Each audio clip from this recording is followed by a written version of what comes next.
이 땅에 있는 예수님을 믿지 않는 불신자, 죄인들은 말씀에 있는 대로 그리스도의 복음에 의해서 구원받을 수 있습니다. 그리스도의 복음입니다. 가스펠. 그래서 성도는 우리 말하는 거죠. 우리는 내가 무엇을 믿고 있고 내가 믿는 게 뭐고 또 내가 뭘 전해야 되는지를 아주 똑똑하게 알아야 됩니다. 똑똑하게.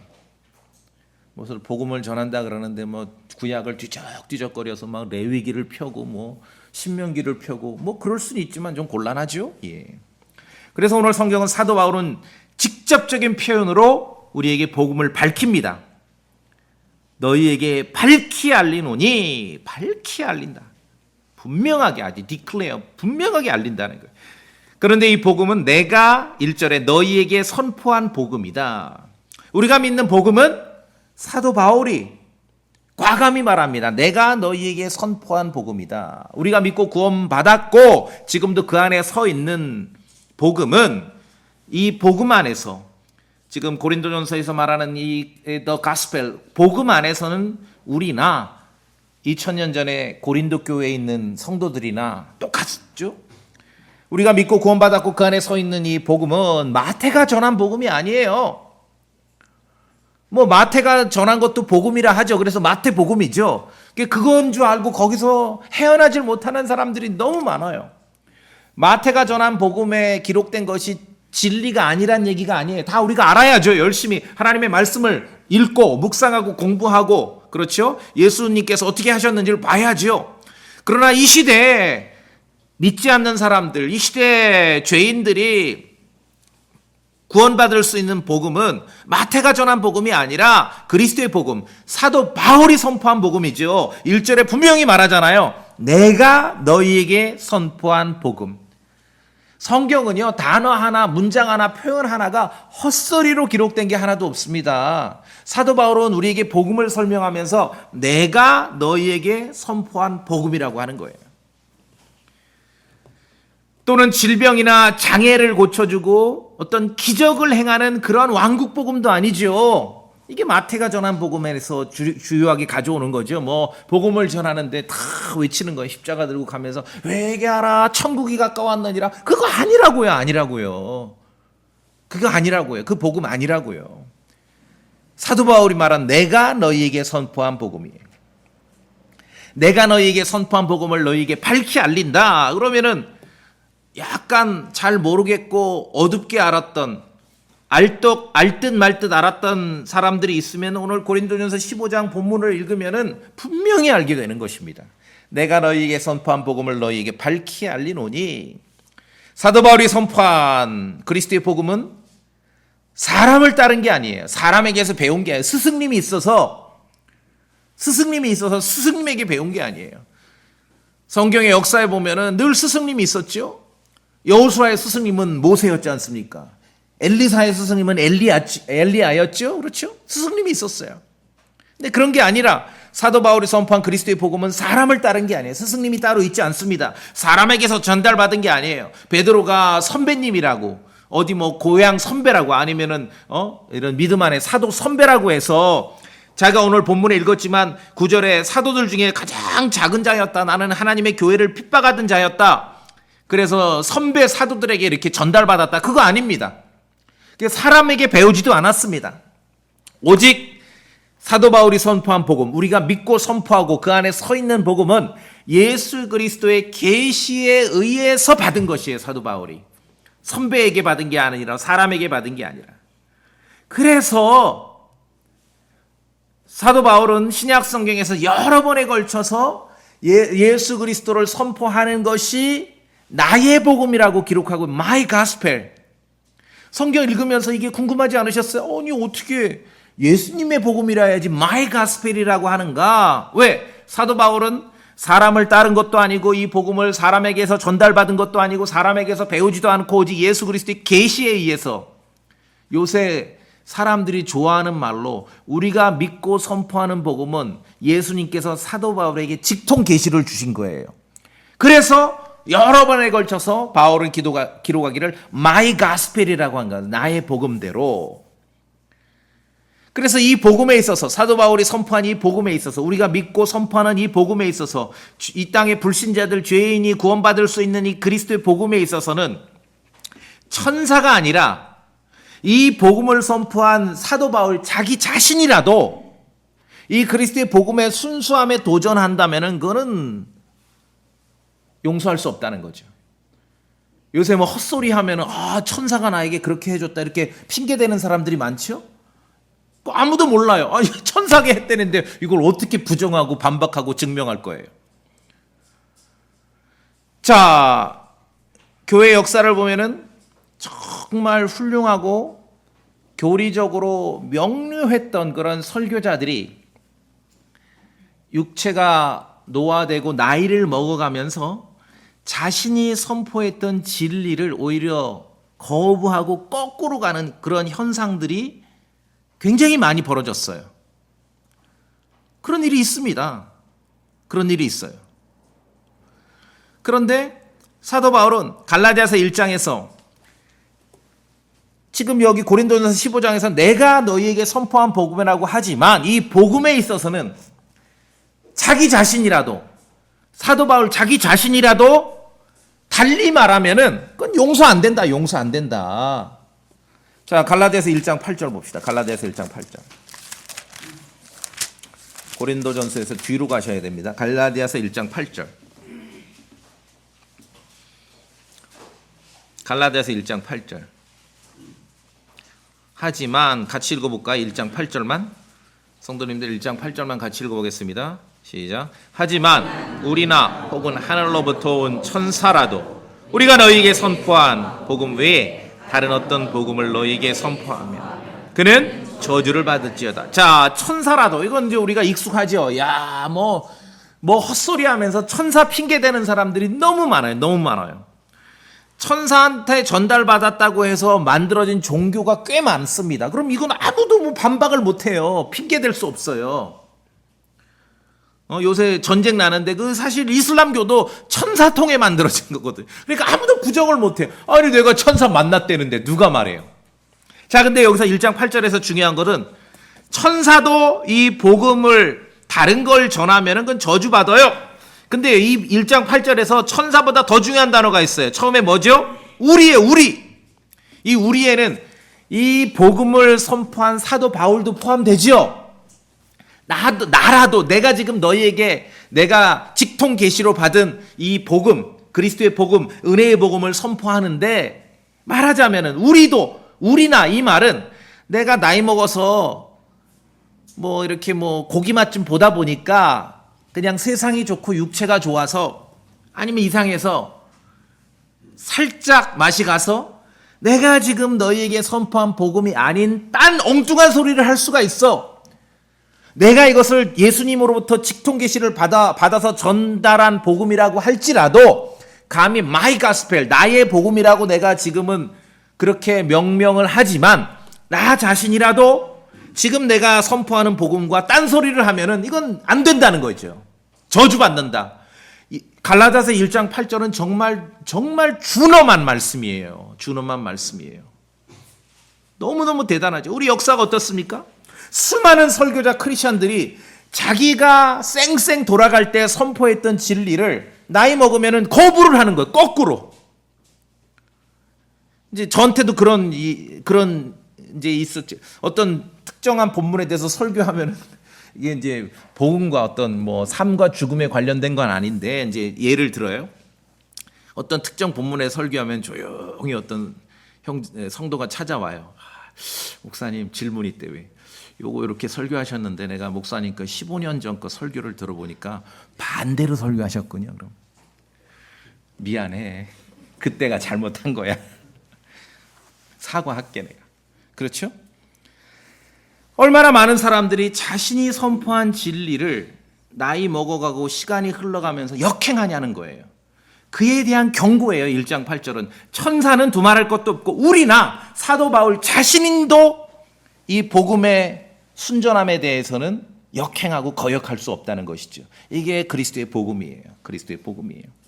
우리가 믿는 복음은 사도 바울이 선포한 복음입니다. 고린도전서 15장에 기록됐듯이 내가 너희에게 선포한 것을 2절로 가시면은 본문 내가 너희에게 선포한 것을 그 복음이죠. 내가 너희에게 선포한 것을 기억하라는 거예요. 영어 단어로 재밌습니다. Keep in memory. 메모리 아시죠? 메모리.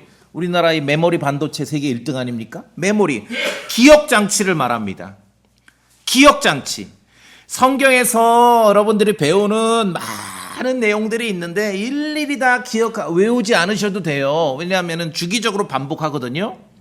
성경에서 배우는 많은 내용들을 다 잊어버려도 됩니다. 또 좀 까먹으셔요. 제발 좀. 이거 작년에 똑같은 설교했던 거 좀 까먹으세요. 그런데 다 잊어버리더라도 이 메모리, 기억 장치에서 절대로 잊지 말아야 될 게 있습니다. 그것은 뭡니까? 그리스도의 복음이에요. 그리스도의 복음. 내가 어떻게 구원받았는가? 어떤 복음으로 내가 구원받았는가? 마태가 전한 복음이 아니죠. 사도 바울이 선포한 복음을 말합니다. 이것은 여러분의 기억 장치, 여러분의 메모리 속에 아주 딱 저장하고 있어야 되는 것이. 복음이 뭔지를 몰라. 복음이 뭔지 기억을 잘 못해.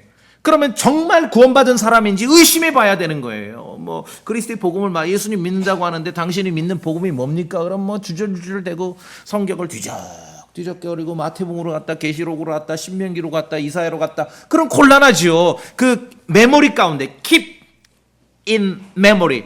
이 저장 장치에 그리스도의 복음이 저장돼 있지 않는 거예요. 이런 곤란한 거예요. 의심해 봐야 됩니다. 자, 그래서 내가 너희에게 선포한 것을 기억하고 헛되이 믿지 아니하였다면 역시 그 복음에 의해 구원받았느니라. 그래서 3절에 나 역시 받은 것을 무엇보다 먼저 너희에게 전하였노니. 그래서 흔한 말로 그리스도로부터 직통계시로 받은 그리스도의 복음. 우리가 믿는 복음은 예수님께서 사도 바울에게 직통계시로 주신 것이에요.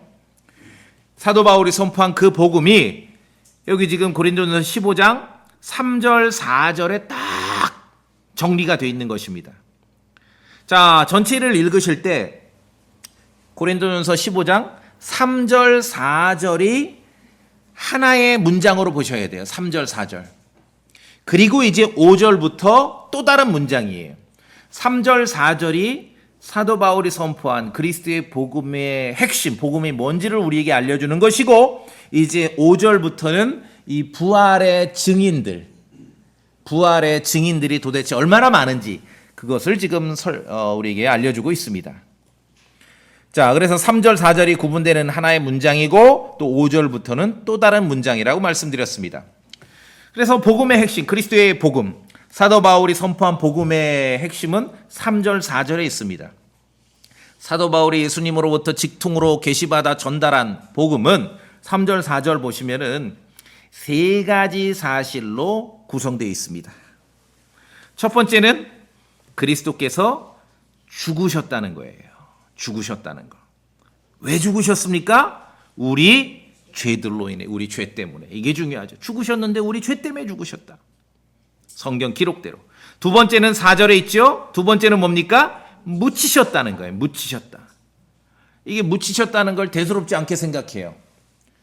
근데 우리 말로 좀 품격 있게 표현하면은 장례됐다 이 말이지 않습니까? 묻히셨어요. 그 다음에 세 번째는 다시 일어나셨어요. 성경 기록대로. 근데 다시 일어나셨는데 언제 일어나셨습니까? 언제? 셋째 날에 일어나셨어요. 셋째 날에. 이게 사도 바울이 선포한 복음의 본질입니다. 그리고 이제 5절부터는 다시 일어나셨어. 셋째 날에. 그리스도께서 부활하셨는데 부활의 증인이 얼마나 많은지를 나열하는 거예요. 12사도도 있고 500명 이상의 증인들이 있고 심지어 사도 바울 자신도 부활의 증인이다. 나도 만났다. 예수님. 나는 심지어 하나님의 교회를 핍박하던 사람인데도 나도 그리스도의 증인이다. 왜냐하면 이 반대쪽 증인이 진짜잖아요. 그 얘기를 하는 것이에요. 자, 우리가 3절 4절을 다 봅니다. Keep in memory. 메모리 가운데 저장 장치에 무엇을 기억해야 되는가? 다른 거는 알면은 좋아요. 까먹지 않으시면 좋지만 까먹어도 괜찮아요. 왜냐하면 제가 주기적으로 반복하거든요. 그러나 그리스도의 복음은 제가 반복을 하든 안 하든 여러분이 여러분의 기억 장치 안에 보관하고 계셔야 됩니다. 무엇을 기억해야 되는가? 첫 번째 3절에 있는 대로 성경 기록대로 그리스도께서 우리 죄들로 인해 죽으셨다는 것을 기억하셔야 됩니다. 그리스도께서 죽으셨다는 사실을. 이 사실 여러분 믿으시죠? 성경 기록대로. 그러면 그리스도께서 십자가에서 죽으시기 이전에 성경 기록에 담겼다는 내용이죠. 그러면 구약을 말하는 거죠. 구약에 그리스도 메시아의 죽음이 기록되어 있는가? 기록되어 있지요. 제가 쭉 읽어보겠습니다. 이사야서 53장에서 제가 가져왔습니다. 그는 우리의 불법들로 인해 상하였도다. 그가 징벌을 받음으로 우리가 화평을 누리고 주께서는 우리 모두의 불법을 그에게 지우셨도다. 주께서 그의 혼을 제가 여러 번 설교했습니다. 그의 생명을 말하는 거예요.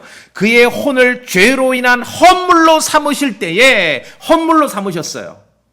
offering. 에베소서 5장 2절에 그리스도께서 우리를 위한 헌물이 되시고 그렇죠? 희생물이 되셨습니다.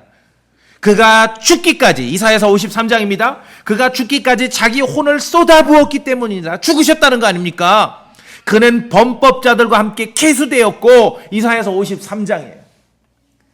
그리스도께서 태어나시기도 수백 년 전에 이미 그리스도 메시아의 죽음을 기록하고 있습니다. 그래서 우리가 확인한 것이에요. 성경 기록대로 그리스도께서 우리 죄들로 인해 죽으시고 죽으셨다. 복음의 첫 번째는 주어는 주체는 그리스도십니다. 그리스도, 예수 그리스도. 내가 뭘 했다는 게 아니에요. 예수 그리스도예요. 그분이 어떻게 하셨는가? 첫 번째, 죽으셨습니다. 죽으셨어요. 왜 죽으셨어요? 우리 죄들로 인해 죽어요. 우리 죄 때문에 죽으신 것이에요. 누가복음 23장에 큰 소리로 십자가에서 큰 소리로 외치시고 아버지여 내 영을 아버지 손에 맡기나이다 하시고 이렇게 말씀하신 뒤에 숨을 거두시니라. 누가복음 23장 46절 죽으셨죠? 이게 복음의 첫 번째입니다. 죽으셨어요. 세상에 복음이라고 말하고 사람들에게 기쁜 소식을 전하겠다고 말하면서 신께서 죽으셨다고 말하는 이게 첫 번째인 그런 종교는 있지 않습니다. 그게 복음이에요. 그리스도의 복음.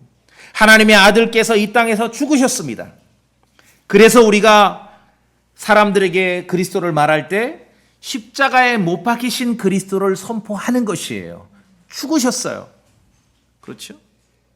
그리스도께서 죽으셨습니다. 우리 죄들로 인해 죽으셨습니다. 우리 죄들로 인해. 성도님들 한번 생각해 보세요. 누가 그리스도의 복음을 믿고 구원받을 수 있습니까? 누가? 죽으셨는데 그분의 죽음의 이유를 안다면 누가 구원받을 수 있는지 알아요. 누가 구원받을 수 있습니까? 자신이 죄인임을 시인하는 사람이에요. 성도님 복음을 들었고 복음을 믿으셨죠? 그것은 내가 죄인이라는 것, 내가 구원이 필요하고 죄 용서가 필요한 죄인이라는 걸 하나님 앞에 시인한 사람이 복음을 믿게 되는 것이죠.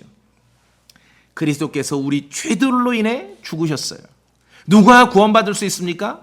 나는 죄 많은 사람이니이다. 베드로처럼 주님 앞에서 그렇게 시인할 수 있는 사람이 구원받는 것입니다. 죄인이라고 시인하는 사람이 죄 용서를 받기 위해서 그리스도 앞에 나오는 것이에요. 이게 굉장히 중요합니다. 누가 그리스도의 복음을 믿고 구원받을 수 있습니까? 죄인입니다. 의인이 아니에요. 죄인이에요. 예수님 마태복음 9장에 말씀하셨어요. 온전한 자들에게는 의사가 필요 없으나 병든 자들에게는 필요하니라. 가끔 좀 몸이 좀 이상해가지고 가끔 가잖아요. 병원을 가요. 근데 뭐 상담하고 이렇게 쭉 검사하고 뭐 그러면 대기하고 기다렸다 앉아있고 만나는 시간이 오래 걸렸는데 잠깐 이렇게 다 보더니 하도 가시라고. 그럼 여러분 살짝 불쾌하죠. 뭐야 이거 내가 앉아있는 시간이 1시간이고 가라니. 건강하다는 얘기 기뻐해야죠. 그렇죠? 빨리 가라는 얘기는 건강하다는 얘기예요. 온전한 자에게는 의사가 필요 없으나 병든 자에게는 필요하니라. 나는 예수님 말씀하셨어요. 의로운 자들을 부르러 오지 아니하고 누구를 불러요? 죄인들을 불러. 그냥 야 너 죄인이지 그게 아니라 죄인들을 불러 회개하게 하려고 왔노라. 회개. To repentance. 마태복음 9장이에요. 13절. 군대 가 있는 우리 교회 형제가 이 설교를 듣고 충격받은 거 아니면 개역 성경에는 회개가 없구나. 회개. 아니 회개가 없는데 어떻게 구원받는가. 그렇죠? 누가 그리스도의 복음을 믿고 구원받을 수 있습니까? 하나님 앞에 자신의 죄인임을 시인하는 사람이에요. 시인해야, 죄인임을 시인해야 회개할 수 있는 것이에요. 그러니까 죄인이 아닌 사람, 스스로 죄인이 아닌 사람에게 아무리 이렇게 막 강요하고 믿으라고 이렇게 억지로 하면은 그래. 내가 뭐 딱히 그렇게 필요는 없는데 네가 하도 조르니까 내가 한번 믿어줄게. 이런 심정이 돼버리는 거예요. 그래서 우리가 믿고 있는 이 예수 그리스도의 죽으심과 또 묻히심과 다시 일어나심, 부활에 대해서 선포하는 것이 중요하고 이것이 복음의 핵심인데 중요한 것은 이 복음을 통해 구원받을 그 사람이 누구냐면 죄인인 거예요. 죄인인 거. 그렇죠? 복음의 능력이 있으려면 죄인을 만나도록 기도하셔야 돼요. 죄인이 아니라 쌩쌩해 나는 의인이야. 온전해. 누구의 도움도 필요 없어. 쌩쌩 돌아가는데 무슨 구원이 필요하겠습니까? 누가복음 18장 봅시다. 누가복음 18장. 누가복음 18장.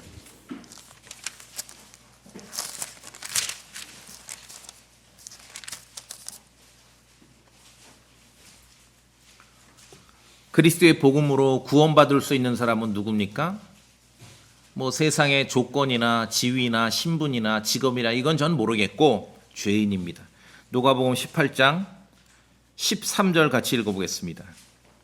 누가복음 18장 13절 시작. 세리는 멀리 서서 눈을 들어 하늘을 우러러 보지도 못하고 다만 가슴을 치며 이르되 하나님이여 죄인인 내게 긍휼을 베푸소서 하였느니라. 제가 죄인입니다. 그랬더니 예수님 뭐라고 말씀하십니까? 이 사람이 의롭다고 인정받았다. 이 사람이 죄인인 사람이 그리스도의 복음을 믿게 되는 거예요. 그렇죠? 그래서 전혀 죄인이라고 인식하지 못한 사람을 억지로 끌어다 앉혀놓고 막 믿으라고 강요하고 네가 한번 믿어줘야지 내가 실적이 올라가. 그러면 아무 소용없어요. 죄인이 아닌 사람들 억지로 끌어다가 앉혀놔서 뭘 어떻게 하는 그건 복음을 믿게 되는 게 아니에요. 진실하게 복음을 믿는 게 아니에요. 그렇죠? 예를 들어 약간 이제 극단적인 예를 들면 어떤 사람이 점잖은 사람이 이제 신앙생활하고 교회를 다 와봐. 교회 와서 쭉 좀 지내다 보니까 자기가 볼 때는 세상에서 이제 반듯반듯 정직하게 아주 점잖게 살던 사람이 교회 와서 이렇게 쭉 몇 주 지나고 보니까 다 이상해. 사람들이 다 이상해. 다 이상하지요. 이상했지 않습니까? 사실은 아니 원래 죄인들이 복음을 믿은 거예요. 죄인들이 복음을 믿는 거예요. 죄인이 아닌 사람은 헛되이 믿는 거지요. 구원 못 받아요. 자기가 구원자가 필요 없는데. 죄진 사람이 갇히는 그 교도소 법적으로 죄인인데 죄진 사람이 교도소 그렇다잖아요. 교도소에는 죄인이 많겠어요? 의인이 많겠어요? 법적으로는 죄인인데 사실은 죄인이 하나도 다 억울해. 거기는 다 억울해. 누명으로 들어왔어 전부. 그렇죠? 그러니까 그리스도의 복음을 받아들이는 사람은 누굽니까? 죄인인 거예요. 이 세리처럼 하나님 내가 죄인입니다. 나에게 긍휼을 베풀어 주시라고. 막 쌩쌩하고 관심도 없는 사람 앉혀놓고 네가 이거 한번 믿어야 돼. 한번 나 따라서 기도해야 돼. 그게 복음 전하는 게 아니죠. 그 사람이 하나님 앞에 정말 죄인으로서 서 있는 거예요. 누구라도 자신이 죄인임을 시인하고 죄를 자백하고 예수 그리스도께 나오는 사람은 그리스도의 복음으로 인해 구원받는 것입니다. 이것이 오늘 사도 바울이 내가 너에게 선포한 복음을 말하는 거예요. 왜? 그 죄인들을 위해서 우리의 죄 때문에 그리스도께서 십자가에서 죽으셨기 때문에 그렇습니다. 그래서 우리가 복음을 열심히 전하고 전도지를 돌리고 하는데 누군지 모르겠지만 그 사람이 어떤 삶을 사는 사람인지 모르겠지만 하나님 앞에서 정말 죄인으로 시인하는 그런 사람을 만나면 좋죠. 그래 복음의 능력이 있는 것이죠. 사람의 논리에 설득되는 사람이 아니에요. 들어보니까 타당한 것 같아. 내가 그럼 어디다가 동그라미 쳐서 믿으면 되겠냐? 이런 태도가 아니라는 거예요. 하나님 앞에서 죄인으로 시인하는 사람이죠. 그런 사람이 구원받는 것이. 그래서 복음의 첫 번째 내용, 사실은 우리의 메모리에 저장해야 될 첫 번째 사실은 그리스도께서 우리 죄들로 인해 죽으셨다는 사실입니다. 성경 기록대로, 그리스도의 죽음 이전에 있던 성경 기록, 구약 성경에 있는 그대로 그렇게 하셨죠? 죽으신 거예요. 우리가 그것을 믿는 것이에요. 그렇죠? 그리스도의 죽으심을 믿는 거예요. 우리 죄들로 인한 죽으심. 자, 두 번째 사실은 뭡니까? 이제 딱 여기까지 오면 짐작이 돼. 아, 이거 오늘 설교 세 번째까지 하고 끝내겠구나. 두 번째 뭐죠? 묻히셨다. 여러분의 메모리 가운데 기억해야 될 사실은 그리스도께서 죽으셨고 첫 번째, 두 번째는 묻히셨습니다. 우리 말로 좀 고상하게 표현하면 장사되셨다 그 말이죠. 자, 성경 구절 한번 확인해 봅니다. 요한복음 19장. 요한복음 19장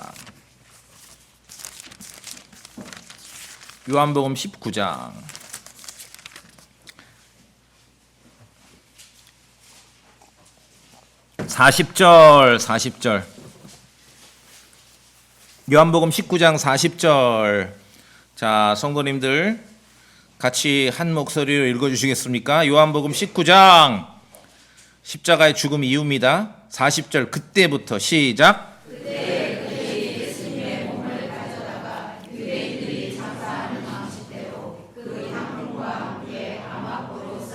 예, 여기 보시면은 그들은 누구냐 하면은 아리마대 요셉과 니고데모입니다. 아리마대 요셉과 니고데모가 예수님의 몸을 가져다가 중요한 게 있습니다. 장례를 했는데 어떻게 했어요? 유대인들이 장사하는 방식대로. 그러니까 유대인들이 이렇게 장례식 하는 방식대로 한 거예요.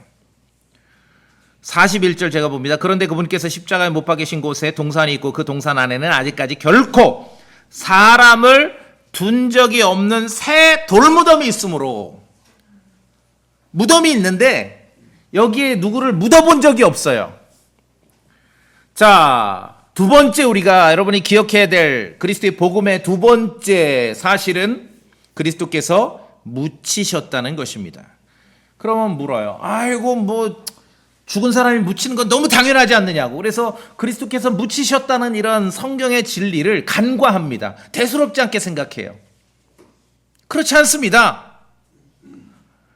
고대 로마에서 십자가형, 예수님께서 십자가에서 죽으셨지 않습니까? 고대 로마에서 십자가형은 인간을 가장 잔혹하게 죽이기 위한 방법이에요. 정말 피를 말려 죽이는 방법이 십자가형입니다. 그럼 그 십자가형에 처형되는 사람이 누구냐면 고대 로마에서 이 반란범들, 반역자들 또는 그 반역자와 같은 수준으로 이 사회 치안을 어지럽힌 그러한 강도들, 그들이 십자가형에 죽는 거예요. 예수님이 양쪽에 누가 못 박혔어요? 강도들이죠. 그러니까 아이고 뭐 금은빵 좀 털었나 보다, 그 정도가 아니에요. 이 인간들은 고대 로마의 어떤 나라를 뒤엎는, 왕국을 뒤엎는 반란을 일으키는 것과 같은 수준의 어떤 사회를, 사람들을 그렇게 어지럽히고 힘들게 하고 괴롭히고 치안을 마비시키는 정도의 그런 강도들이 십자가형에 죽는 것이에요. 그러니까 십자가형은 정말 잔혹하게 사람을 처형하는 겁니다. 피를 말려 죽이는 거예요. 십자가에 매달려 죽은 중죄인은 숨이 붙어 있을까봐 염려돼서 다리를 꺾습니다. 성경에도 나오죠. 다리를 꺾어요. 그리고 그 시신은 그냥 아무데나 집어 던져요. 그 짐승의 밥이 되는 거예요. 짐승의, 날짐승이든 짐승들의, 들짐승의 그 시신이 훼손돼요. 아니면 유대인 역사에서는 이런 그 쓰레기, 그 어떤 도시 쓰레기 버리는 그런 장소가 있어서 거기 이제 흰놈 아들의 골짜기라는 장소가 있는데 그런 데다가 사체를 내 던져서 그냥 거기서 그냥 아무렇게나 방치하는 거예요. 날짐승과 들짐승들이 그 시신을 훼손하게 만들고, 그렇죠? 그런 데서 그냥 불태워버리게 만드는 거예요. 그런데 예수님의 몸은 어떻게 됐어요? 요한복음 19장에 보셨죠? 유대인들이 장사하는 방식대로 장례를 치른 거예요. 그 죽으심은 굉장히 잔혹합니다. 죽으심에 비례하자면 이건 말도 안 되는 겁니다. 예수님의 몸은 양쪽에 있었던 흉악한 강도들의 시신과 함께 내버려지지 않았습니다. 유대인들이 장례하는 방식대로 그렇게 묻히신 거예요. 예수님의 몸은 심지어 아무도 아무런 사람을 둬본 적이 없는 새 무덤에 묻히셨어요. 그리고 깨끗하게 그 무덤을 사용하고 주인에게 되돌려 주셨습니다. 여러분, 인류 역사에서 무덤을 반납한 유일한 사건입니다. 무덤을 반납해요. 더럽지가 않아요. 자, 이사야서 구약으로 갑니다. 이사야서 53장 볼까요? 53장.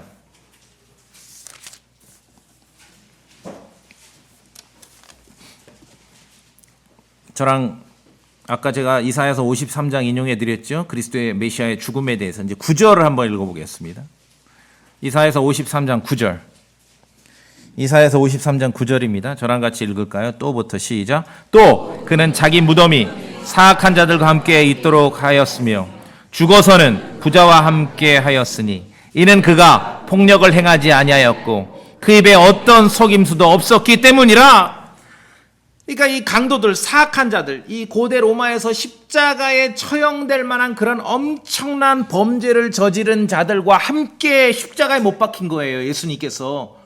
그럼 그 결과는 불을 보듯 뻔해. 그 죽은 다음에, 숨이 끊어진 다음에 그 시신이 어떻게 처리될지는 너무 뻔한 것이에요. 그런데 그런 줄 알았는데 죽어서는 부자와 함께 했다는 게 아리마대 요셉과 니고데모가 나서서 아무도 장사돼 본 적 없는 새 무덤에 그분의 몸을 두었지 않습니까? 그렇죠? 유대인들이 장사하는 방식대로 그렇게 됐다는 거예요. 왜 그렇습니까? 그분은 폭력을 행하지도 않았고 어떤 속임수도 없었고, 그리스도께서 십자가에 죽으실 때 그분은 죄가 되셨고 우리의 죄들 때문에 죽으셨고, 그렇죠? 우리의 죄를 담당하셨지만 그분 자신은 아무런 죄가 없다는 거죠. 그러니까 죄인들처럼 그렇게 시신이 내동댕이 쳐진 게 아니에요. 유대인들이 장사하는 방식대로 묻히신 겁니다. 새 무덤에. 왜 그리스도께서 묻혔다는 것이 그리스도의 복음의 중요한 요소인지 아시겠습니까? 그분은 죄인이 아니기 때문에 그런 거예요. 아무렇게나 집어 던져진 게 아니에요. 그리스도께서 묻히셨습니다. 십자가에 죽으셨습니다. 그리스도의 죽음으로 말하자면 죽음은 비참했으나 그분의 장례는 존귀했습니다. 왜? 그분은 우리의 죄를 담당하시긴 했지만 그분 자신이 죄인이 아니기 때문에 그렇습니다. 악인과 함께 죽으셨지만 부자의 무덤에 묻히신 것이에요. 그래서 그리스도께서 묻히셨다는 사실이 중요한 것이에요. 그분의 시신이 아무렇게나 내던져지지 않았다는 거예요. 우리 죄들로 인해 죽으셨지만, 우리의 죄를 담당하셨지만 사실은 그분은 아무런 죄가 없으신 것이에요. 그래서 죄인들의 그러한 결말처럼 된 게 아니라 그분은 어떻게 되셨습니까? 묻히셨습니다. 유대인들의 장례 방식 그대로 묻히신 거예요. 이것이 두 번째, 그리스도의 복음의 두 번째예요. 묻히셨다. 우리 성도님들이 기억장치, 메모리에 저장할 사실, 두 번째 사실, 그리스도의 복음의 두 번째가 뭡니까? 그리스도께서 우리 죄들로 인해 죽으셨고, 두 번째가 뭐예요? 묻히신 거예요. 묻히신 거예요. 죽음은 굉장히 예측이 돼. 어떻게, 그 다음에 어떻게 될지. 아니, 고대 로마에서 십자가에 처형됐거든요. 그럼 그 시신이 어떻게 처리될지 너무 뻔한 겁니다. 근데 그렇게 되지 않았습니다. 그분은 우리의 죄들로 인해 죽으셨지만, 우리의 죄를 담당하셨지만, 예수 그리스도 그분은 죄인이 아니었기 때문에 그런 것이에요. 그것으로 성경을 어떻게 증명합니까? 그분이 묻히셨다라고 우리에게 알려주는 것입니다. 하나님의 아들이셨습니다. 그래서 죽으시고 두 번째 묻히셨습니다. 묻히셨어요. 성경에 여러 번 그분이 묻히셨고 장사됐다라고 반복해서 강조하고 기록하는데 사람들이 무시해요. 이거 뭐 죽으면 묻히는 거 아니야? 아니라니까요. 십자가에 죽은 사람이 그렇게 되지 않아요. 자, 세 번째 기억할 사실은 그리스도께서 셋째 날 다시 일어나셨습니다. 여러분 그렇게 믿으시죠? 예. 묻히신 거 믿으시죠? 죄인들의 사체처럼 그렇게 내버리지 않았다는 것입니다. 일어나셨습니다. 이제 5절에 기록되듯이 12사도뿐만 아니라 500명 이상의 증인들이 있습니다. 심지어 하나님의 교회를 핍박하던 사도 바울마저도 부활의 증인의 대열에 합류했습니다. 죽은 자의 부활이 없다면 그리스도께서 일어나지 아니하셨을 것입니다. 만약에 그리스도께서 일어나지 아니하셨다면 제가 하고 있는 이 설교도 다 헛것이고 여러분의 믿음도 헛것이고 우리 교회도 다 헛것이에요. 아무것도 존재할 수 없습니다. 다 그냥 종교일 뿐이에요. 생명 없는 종교. 우리의 신앙이 진짜라는 게 증명되는 것은 예수 그리스도의 부활이 있기 때문인 것입니다. 그리스도의 부활이 없다면은 죄 용서도 없어요. 가짜예요. 가짜 다. 그리스도의 부활을 믿지 않으면 그건 아무 의미 없어요.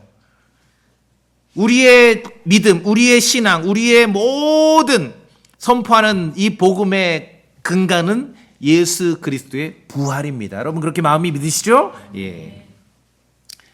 그리스도의 부활이 없다면은 소망 가운데 죽은 자들은 세상에서 가장 비참한 자들입니다. 그리스도의 부활이 있습니다. 성경 기록대로 셋째 날 다시 일어나셨습니다.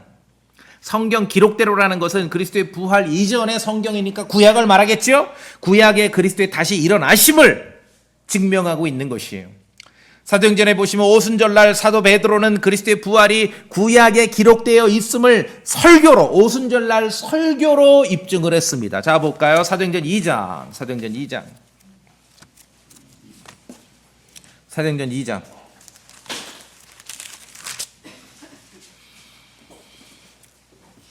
29절. 사도행전 2장 29절. 제가 먼저 봅니다.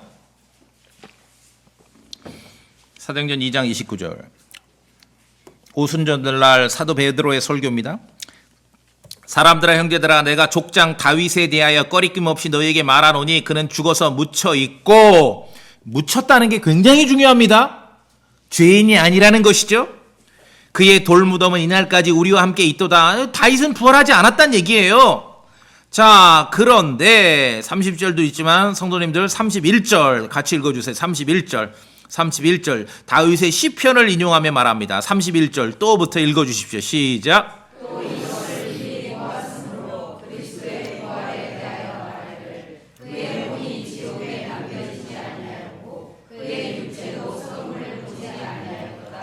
예. 여기 시편인데 이건 다윗이 자기 얘기가 아니다. 왜냐하면 그의 무덤은 여기 있지 않느냐. 이때까지 다윗의 무덤이 있었던 것 같아요. 그렇죠? 다윗 자신 얘기가 아니야. 이건 그리스도의 부활을 말하는 거다. 그래서 32절 이 예수님을 하나님께서 일으키셨으며 우리는 다 그 일의 증인들이니라. 얼마나 많은 증인들이 있습니까? 12사도가 부활의 증인이고 500명 이상이 한꺼번에 부활의 증인이고 심지어 그리스도의 하나님의 교회를 박해했던 바울마저 부활의 증인인 것이에요.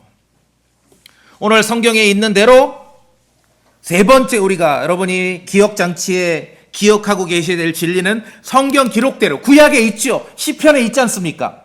그리스도께서 다시 일어나셨어요. 일어나셨는데 언제 일어나셨습니까? 셋째 날에. 그렇게 그리스도께서 부활하셨어요. 근데 4절에 부활하신 날이 언제입니까? 셋째 날이에요. 영어로 the third day, 이제 셋째 날. 이거 그냥 이거는 암기하세요. 자, 그리스도의 부활을 우리가 믿죠? 언제 부활하셨어요? 몇째 날? 셋째 날. 그냥 이걸 암기하세요. 그럼 이렇게 물어요. 부활한 건 내가 믿는데 셋째 날 부활하셨는데 이제 성경 공부를 더 하고 싶은 사람들이 이런 질문에 무슨 요일 날 부활하셨어요? 묻지 마세요. 성경에 그런 거 없어요. 무슨 요일이라는 것은 내가 지금 사용하고 있는 이 달력에 월화수목 금토일 중에 찍어달라는 얘기지요. 그러면 조용히 얘기해서 가셔서 소망침략의 김정은 목사의 달력 강의를 들어봐라. 이거는 전제가 다르고 기본이 다른 거 아닙니까? 성경에 월화수목 금토일 이런 요일 없습니다. 그냥 예수님께서 사도들의 제자들에게 예고하신 대로 내가 부활하고 다시 일어날 건데 언제 일어나? 셋째 날 부활할 거야. 그러면 부활하신 날이 몇째 날입니까? 셋째 날이에요. 이거는 그냥 외우시라니까요. 자, 마태복음 16장. 마태복음 16장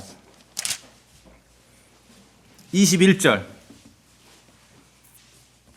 마태복음 16장 21절. 자, 여기 성도님들이 한번 읽어주세요. 마태복음 16장 21절 그때부터입니다. 마태복음 16장 21절 그때부터 시작.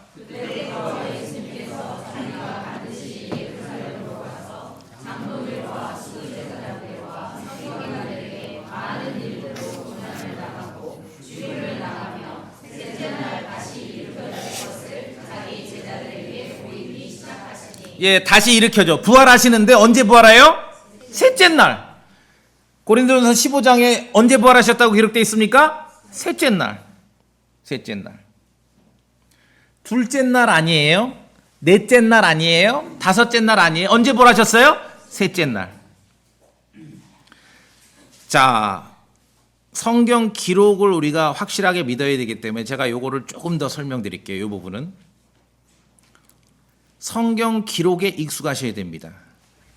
킹제임스 성경은요, 하나님의 말씀이에요. 킹제임스 성경은요, 역사책이 아닙니다. 역사도 기록되어 있지만 조선왕족실록 같은 역사책이 아닙니다.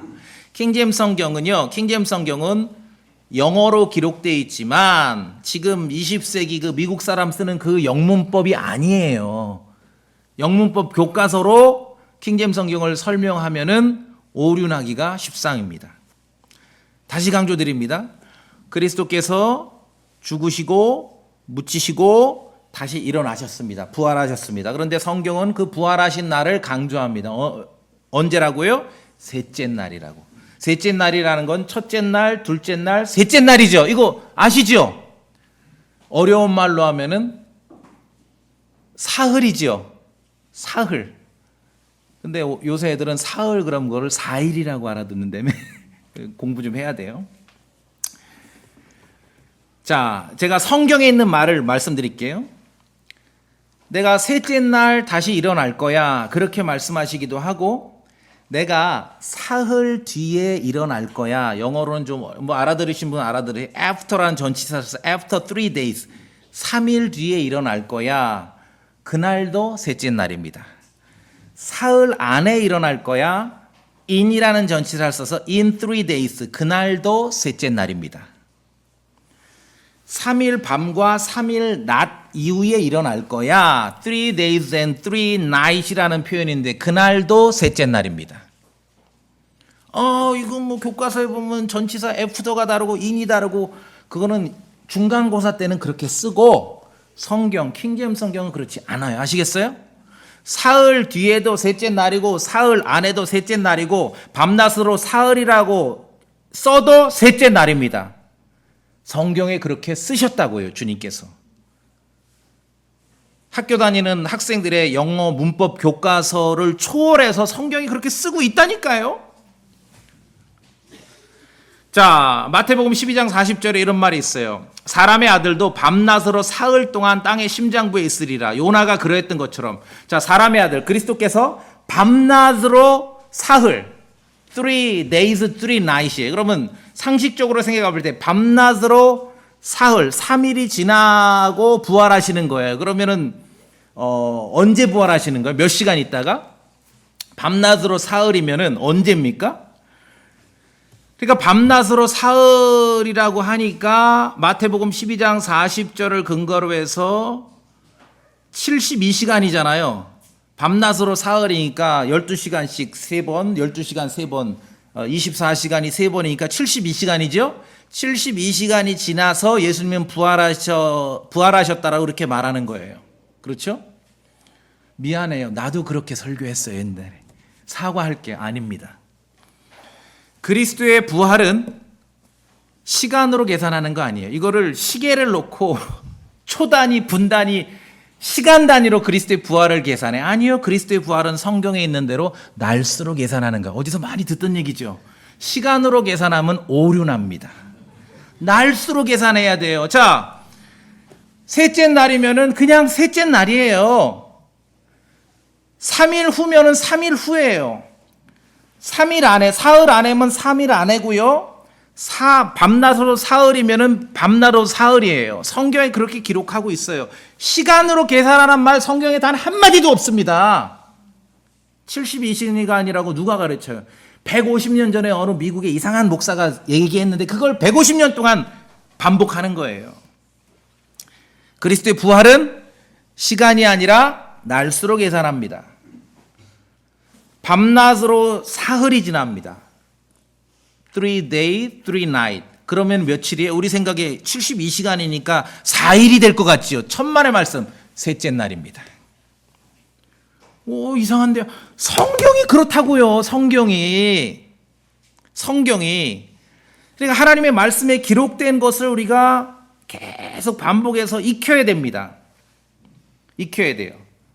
자, 그러면은 밤낮으로 사흘 그러면 못 알아들으니까 밤낮으로 3일이 지난 다음에 내가 어떤 행동을 해. 그러면 그게 며칠째 하는 거예요. 그 행동을. 상식적으로 며칠째 하는 거예요? 4일째 하는 거죠. 그거는 우리가 계산하는 거고 성경은 그렇지가 않아요. 밤낮으로 3일이 지나고 어떤 행동이 있으면 그날은 셋째 날이에요. 성령님이 그렇게 기록하신다니까요. 자, 들어보세요. 마태복음 12장 40절에 사람의 아들도 밤낮으로 사흘 동안 땅의 심장부에 있으리라. 이거를 사람들이 자꾸 시간으로 계산해요. 천만의 말씀 땡입니다. 땡. 제가 하나 보여드릴게요. 구약으로 갑니다. 에스더 4장 보세요. 에스더 4장 16절. 이제 에스더가 페르시아 왕국의 이 지금 이란의 옛날 이름이죠. 페르시아에서 유대인들을 다 죽이려고 한 것을 페르시아 왕비였던 에스더가 알았어요. 그래서 자기가 뭔가 결심을 했어. 내가 그냥 있으면 안 되겠구나. 내 동족들을 살리기 위해서 행동을 해야 되겠구나. 그래서 에스더 4장 16절에 그 에스더의 굳은 결의가 여기에 나옵니다. 우리 성도님 찾으셨습니까? 에스더 4장 16절 읽어보세요. 좀 길긴 하지만 천천히 또박또박 읽어보십시오. 에스더 4장 16절 가서부터 시작.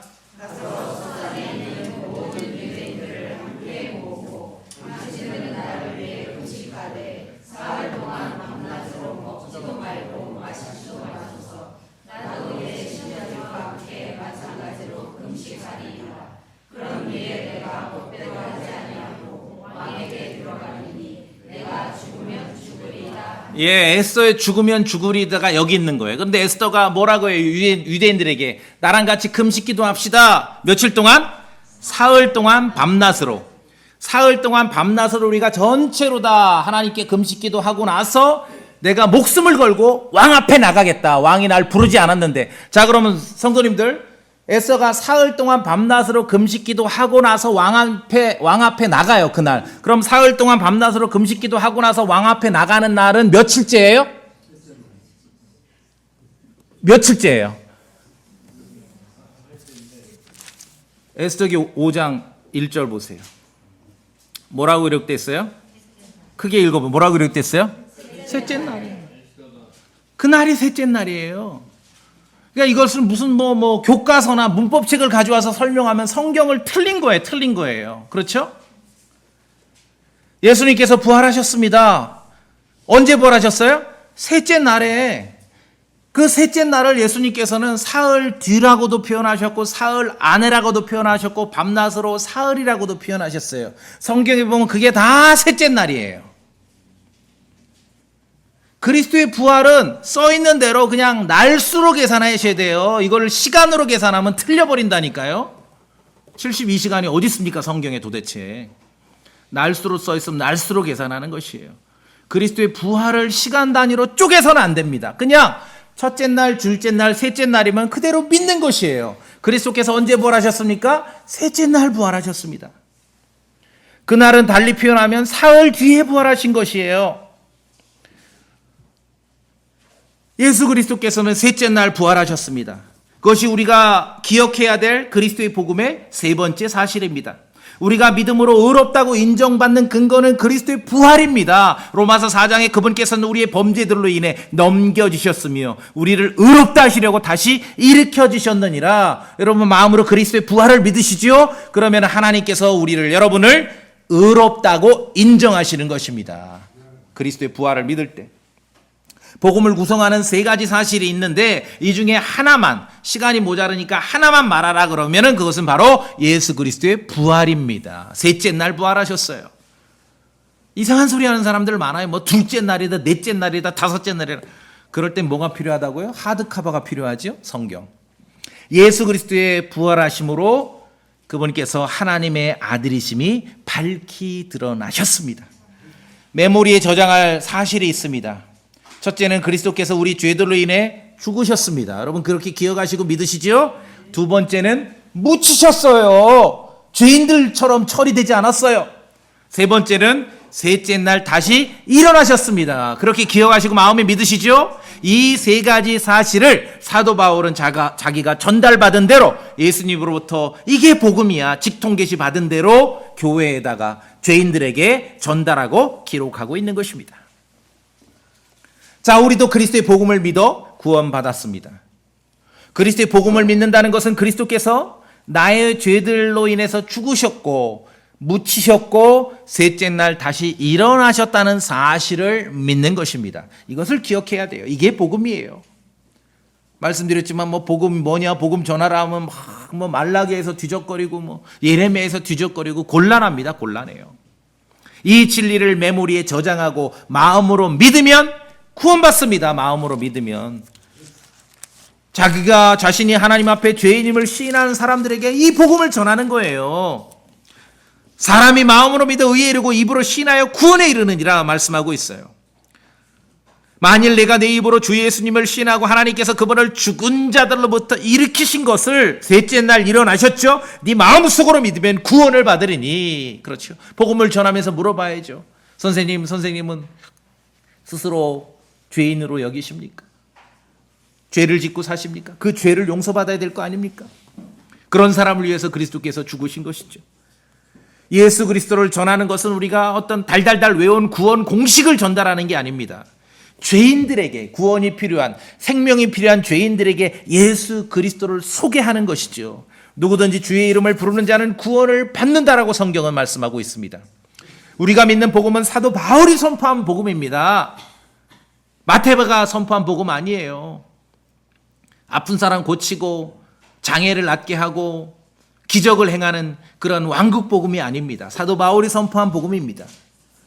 그래서 구원이 필요한 죄인들과 만나게 되기를 기도하셔야 됩니다. 그리스도께서 우리의 죄들로 인해 죽으셨습니다. 우리가 그렇게 믿으시죠? 묻히셨습니다. 그리고 셋째 날 다시 일어나셨습니다. 우리 성도님들이 이 사실을 믿으시죠? 그리스도의 복음입니다.